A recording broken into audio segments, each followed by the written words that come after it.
Suatu benda titik melakukan osilasi harmonik sederhana dengan amplitudo 0,2 meter.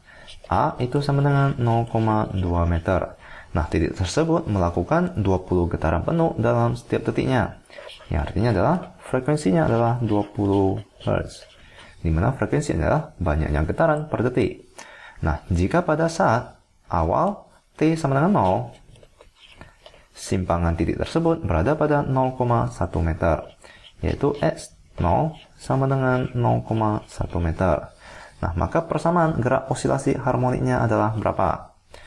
Nah, kita ketahui bahwa osilasi gerak harmonik dapat dimodelkan dalam fungsi sinus.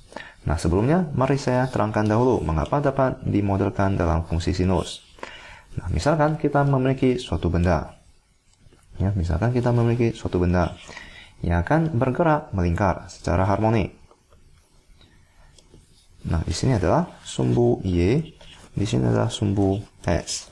Nah, besarnya simpangan terhadap titik nolnya ini adalah disebut dengan amplitudo. Tentu saja benda tersebut akan bergerak melingkar berlawanan arah dengan arah jarum jam. Nah, posisi benda tersebut terhadap simpangan benda tersebut terhadap titik nol ini dapat dimodelkan dalam fungsi sinus. Nah, misalnya di sini adalah merepresentasikan simpangan benda tersebut. Dan ini merepresentasikan waktu. Nah, misalkan di sini adalah T0. Pada saat T0, posisi benda berada di sini. Simpangannya 0. Nah, pada saat T1, misalnya benda berada di sini. T1, maka di sini kita dapat memodelkannya pada saat T1, posisi benda atau simpangan benda berada di sini. Di mana di sini adalah T1. Maka ini akan naik. Lalu pada saat T2, benda akan berada di sini. Maka jika kalian gambarkan, pada saat T2, benda akan berada di sini. Di mana ini adalah T2, benda akan berada di sini. Lalu jika kalian perhatikan, benda akan turun kembali, lalu akan kembali ke posisi semula.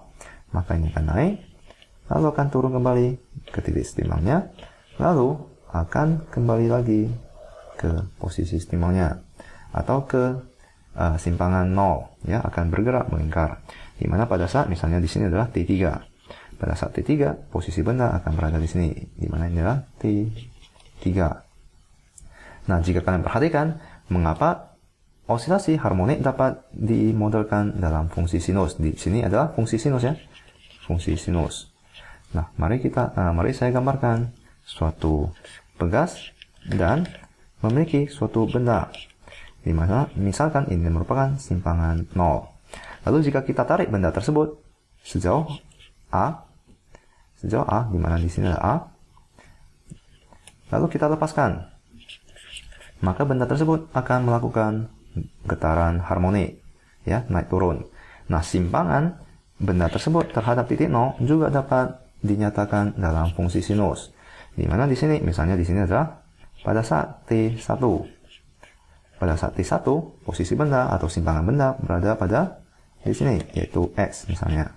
Pada saat simpangan T2, posisi benda atau simpangan benda itu akan sebesar A, dan seterusnya. Misalkan benda naik, lalu turun, lalu kembali lagi ke posisi semulanya.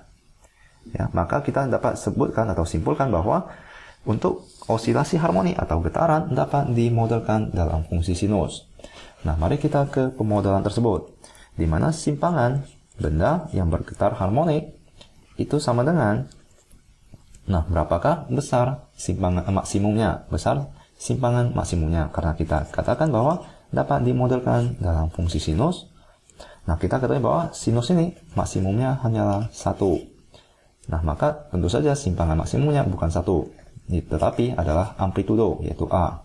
Nah, maka kita perlu kalikan dengan A, lalu kita di dalam sinus ini akan terdapat suatu sudut, ya, yaitu theta. Nah, misalkan pada saat T1 atau pada saat T1 waktu pertama, nah, besar sudutnya adalah theta. Nah, tentu saja simpangan benda tersebut adalah, misalnya di sini adalah X. Nah, maka bagaimana cara menentukan X ini? Tentu saja itu adalah dengan fungsi sinus, yaitu sisi depan dibagikan dengan sisi miring.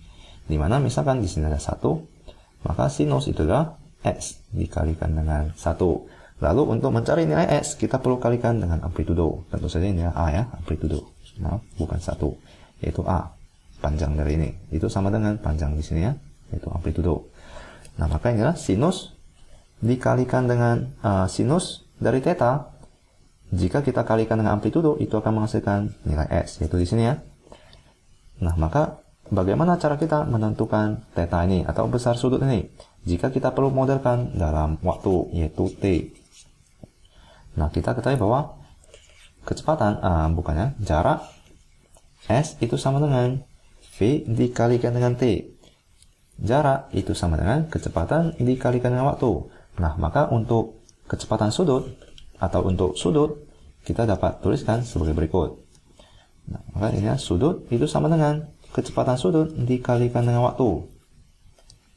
Ya. Sudut itu sama dengan kecepatan sudut dikalikan dengan waktu. Nah, maka kita bisa sebutkan sebagai berikut, yaitu omega T. Lalu kita perlu tambahkan dengan suatu sudut. Nah, mengapa kita perlu tambahkan dengan suatu sudut? Jika di sini, misalnya contoh ini, dikatakan bahwa pada saat T sama dengan 0, simpangan titik tersebut adalah 0,1 meter. Yang artinya adalah pada saat T sama dengan 0, posisi benda ini bukan berada pada simpangan 0, yaitu akan bergeser ke kiri maupun bergeser ke kanan. Nah, di mana fungsi sinus ini bukan berbentuk seperti berikut ya, tetapi seperti ini misalnya. Seperti di sini. Maka pada saat T sama dengan 0, posisi benda bukan berada pada titik 0, tetapi berada pada simpangan tertentu. Maka kita perlu tambahkan dengan theta 0. Nah, lalu mari kita lihat apakah omega tersebut. Omega ini adalah kecepatan sudut, di mana kita ketahui bahwa kecepatan V itu sama dengan perubahan jarak terhadap perubahan waktu. Ya, V itu sama dengan S dibagikan T. Nah, di mana omega ini sama dengan perubahan jarak. Nah, misalkan ini adalah benda tersebut. Untuk melakukan satu getaran, kita memerlukan berapa radian atau berapa derajat. Tentu saja keseluruhan ini adalah 2V radian. Ya, satu lingkaran itu adalah 2V radian. Maka ini adalah jarak 2V dibagikan dengan waktu yang diperlukan benda tersebut untuk melakukan satu getaran. Di mana waktu yang diperlukan benda tersebut untuk melakukan satu getaran itu disebut dengan periode, yaitu T. Maka kecepatan sudut itu sama dengan 2V dibagikan dengan T. Di mana kita ketahui bahwa T itu sama dengan 1 per frekuensi. Maka ini akan sama dengan 2VF. Nah, maka kita bisa tuliskan sebagai berikut.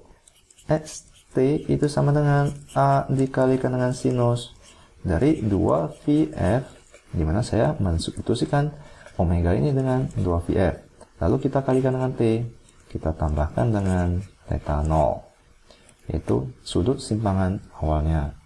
Nah, dengan demikian kita telah dapat mengerjakan soal tersebut, di mana mari kita cari dari persamaan simpangan getaran harmonik benda tersebut atau titik tersebut, di mana amplitudonya itu adalah 0,2 meter.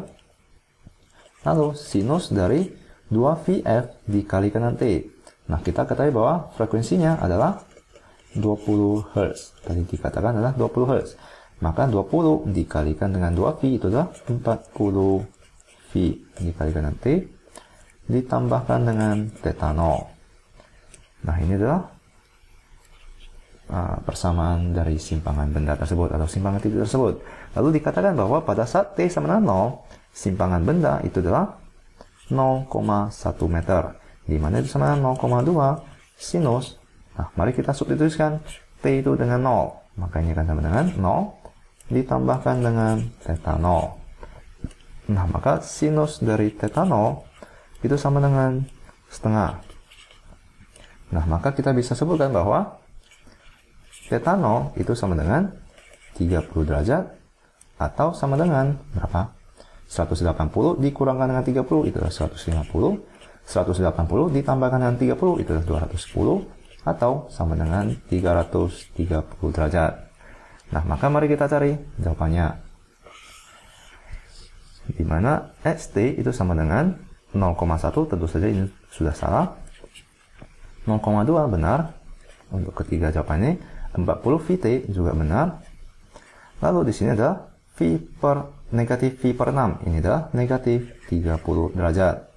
Ya, untuk mengubah radian ke dalam sudut itu adalah sangat sederhana ya. Kita kalikan dengan 180 dibagikan dengan V, di mana ini akan sama dengan 30 derajat. Nah, maka 180 atau negatif 30 derajat itu sama dengan berapa? Ini sama dengan 330 derajat ya. Nah, maka pernyataan yang benar atau jawaban yang benar itu adalah A. Karena di sini 330 derajat menghasilkan nilai setengah. Di mana posisi benda pada saat T1 itu akan berada di sini. Pada simpangan awalnya atau berada di sini ya. Di mana ini adalah 0,1 meter. Nah, semoga kalian mengerti dan sampai jumpa di video selanjutnya.